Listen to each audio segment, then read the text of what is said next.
May sinabi si Saldico na medyo hindi ako naniniwala dito sa part 2. Medyo lang ha, medyo.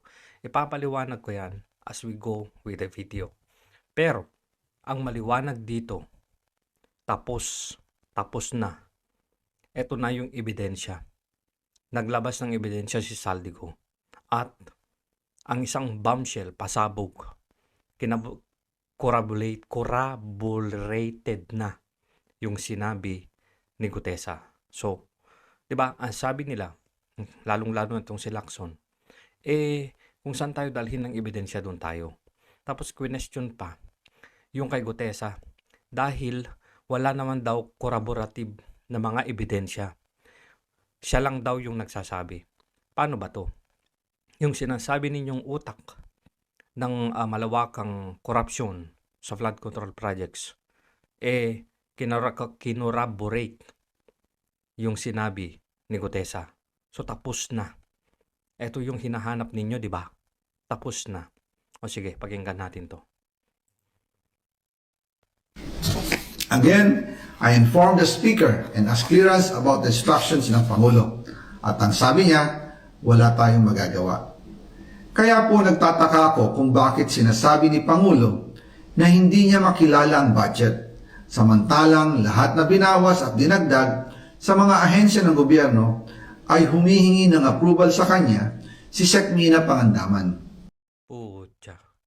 Okay, kung sa NEP, nagkikipag-ugnayan si Pangandaman kay Pangulong Bongbong Marcos, okay lang sa akin yun. Naiintindihan ko yun.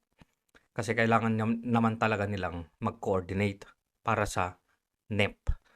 Ang problema, kapag doon sa BICAM insertion, doon sila nag-uusap, malaking problema yon. Kasi di ba nga sabi ni Pangandaman na wala na hong control ang ang executive kapag ka nasa BICAM na yung budget. Pero ang sinasabi naman ni Saldico ay sa BICAM nga na-insert yung 100 billion na request ni Bongbong Marcos. Gagi. Pasabog talaga to. Bago namin ginawa o tinapos ni Senator Chis Escudero during the BICAM. Ay, putya. So, pinaninindigan talaga niya during the BICAM. At tingnan mo, kasali si Chis Escudero talaga. Gagi.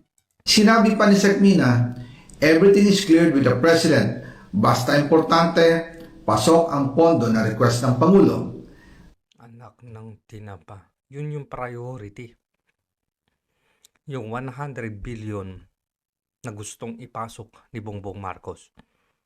Sasabihin din dito ni Gutesa ay ni Saldico kung magkano yung nakuha ni Bongbong Marcos. Grabe. The following day, sinabi ni Sec. Mina, approve na si Presidente BBM sa lahat na binawasan na ahensya. Masaya na ang Pangulo dahil naipasok ang gusto niyang 100 billion insertion. Putra.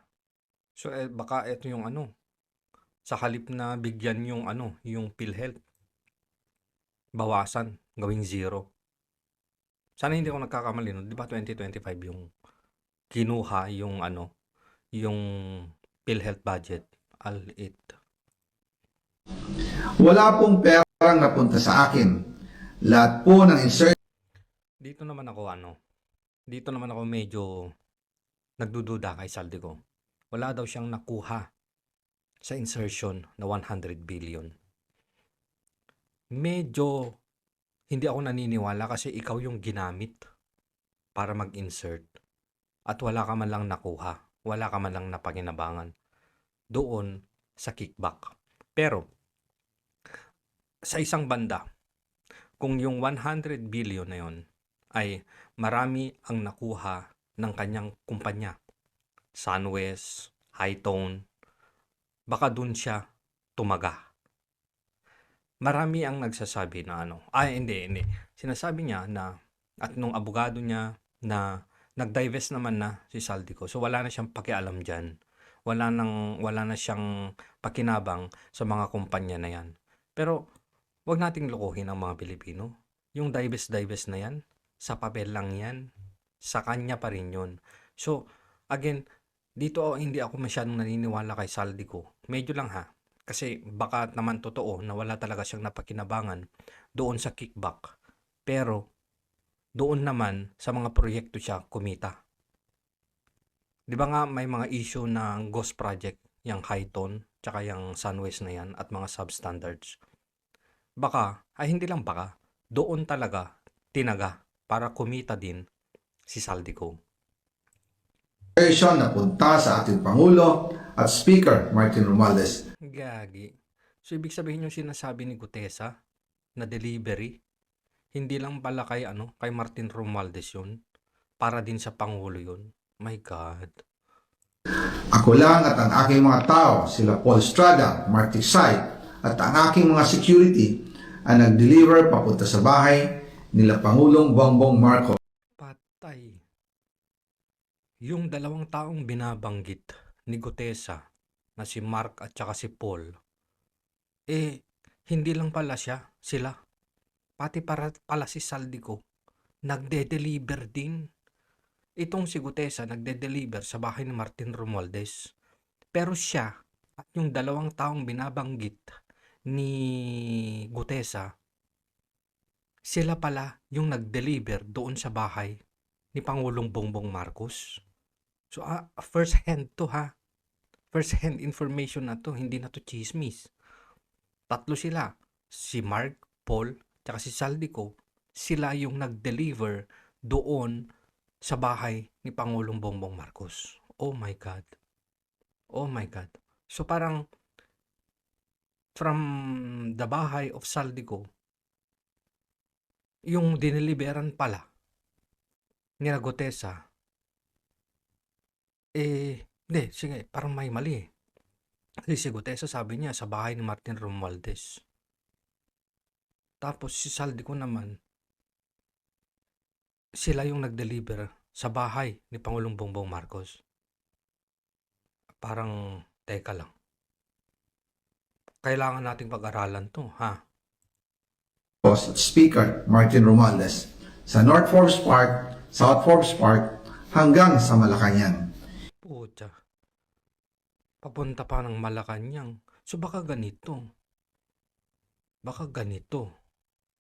Dineliver ni Gutesa yung para kay Martin Romualdez. Kunwari lang ha. Tapos, pinick up din ni Saldico dun sa bahay ni Romualdez. Tapos dineliver na nilang tatlo doon sa Malacanang. Grabe. Yung mga deliveries po ay merong record Ayan o. Pucha. Ano yun? sa Malacanang. Yung mga deliveries po ay merong record Ay pucha. Nakita nyo yan? Hindi kasi maano eh. yan. Yung mga deliveries po ay Ayan o. March 11, 2025. Yan yung araw guys na tinangay si Pangulong Duterte sa Dahig, March 11, 2025. Pucha. Kinikidnap nyo na yung kapwa nyo Pilipino. Nagde-deliver pala sila ng mga kinulimbat nilang pera. My goodness. merong record ang aking mga Paano ba yan? tao. Totoo po yung sinasabi ni Orly Gutesa na nag-deliver siya sa Forbes Park. Patay. Paano ba to? Ito yung hinahanap ninyo na may iba pang tao na mag-corroborate kay Gutesa. Oh, yung sinasabi niyong mastermind, yung sinasabing dineliveran ng pera, sinasabi niya na tama ang sinasabi ni Gutesa. Tignan niyo yung tignan niyo nagsisitanggal yung mga handle ayan kasi talagang mabigat yan.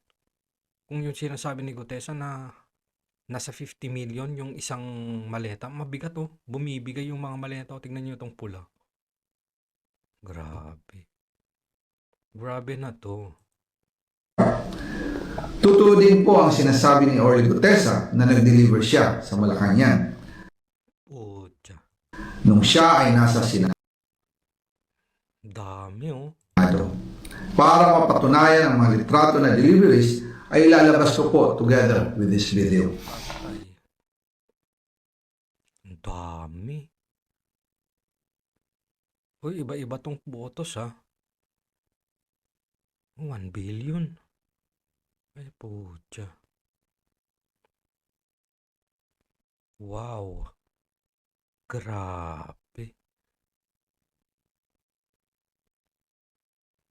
Hala.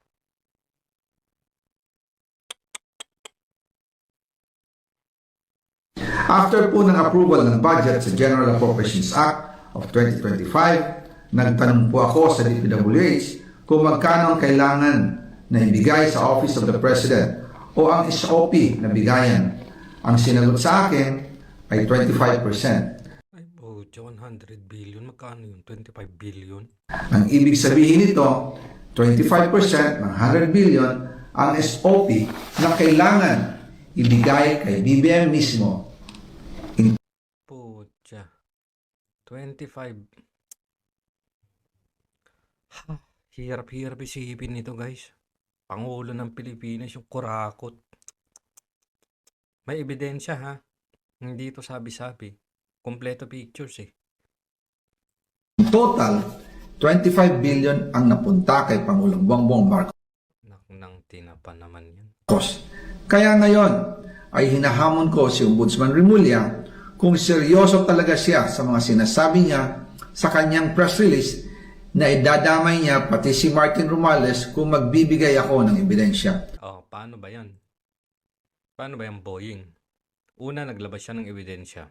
Yung mga insertions ni Bongbong Marcos na nasa GAA mismo. Tapos ito, paano ba yan? Yung sinasabi din yung mastermind ng kurakot, nagsalita na eh. Ayun o, yung ebidensya ninyo. Tapos sasabihin nyo, kailangan niyang umuwi sa Pilipinas para panumpaan yan. Mga ngit-ngit nyo. Putya. Patunayan niya ngayon ang pronouncement niya. Imbestigahan niya ang fraternity bribe at ang kanyang kaibigan na si Speaker Martin Romualdez. Putya, fraternity brad. Iba yung samahan yan pag nasa pareho kayong nasa fraternity, parehong grupo, iba yan. Kung talagang tutupad siya sa tungkulin niya. Imbestigahan din niya si President Bongbong Marcos. Sabi nga ni BBM ng SONA, let's do it right at mahiya naman kayo, hindi po ba? Nagkakahiyaan na. Wag na kayong mahiyang mag-imbestiga. Sige na. Hindi na, nahiya na si Saldico. Kayo naman yung sumunod. Nananawagan din po ako sa Senado na imbestigahan ang 100 billion insertion ni Presidente. Hindi. Blue Ribbon Committee, si Ping Lacson yung nandyan. Sabi nga niya, yung video mo, kwento lang. Mahirap daw mag-speculate. Pinagtatanggol yung Pangulo. Alam ko po na hindi gagawin ni Ombudsman Remulla ang hamon ko.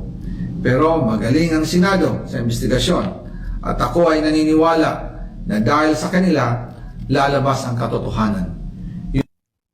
Bo, may part 3 pa guys. May part 3 pa guys. Bukas labas ka ulit ng isa ha. Part 3 ha.